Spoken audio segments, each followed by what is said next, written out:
భార్య అడిగిందట భర్త భుజం మీద తలవాల్చుకుని, నాకు ఈ భుజం మీద తలవాల్చుకునే అవకాశం ఎప్పటి వరకు ఇస్తావు అని.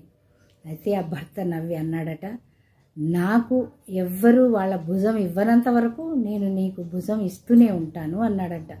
అంటే దానికి అర్థం, భార్య భర్తల కంటే గొప్ప బంధం ఎక్కడా లేదు, భర్త కంటే గొప్ప స్నేహితుడు ఉండడు.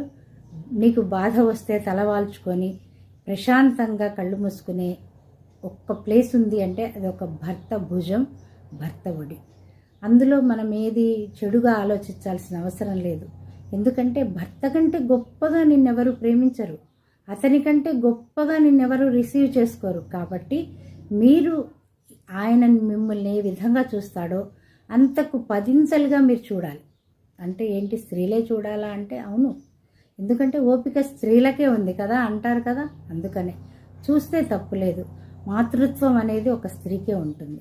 అంటే ఆపేక్ష, ఆప్యాయత స్త్రీ కంటే గొప్పగా ఎవ్వరూ పంచలేరు. అయితే నీకు కావాల్సిన కుటుంబాన్ని నడపగలిగే శక్తి ఉన్న పురుషుడిని నువ్వు గౌరవించి నువ్వు ప్రేమిస్తే అసలు అందులో ఏదన్నా తప్పు ఉందా అని ఒక్కసారి ఆలోచించుకోండి.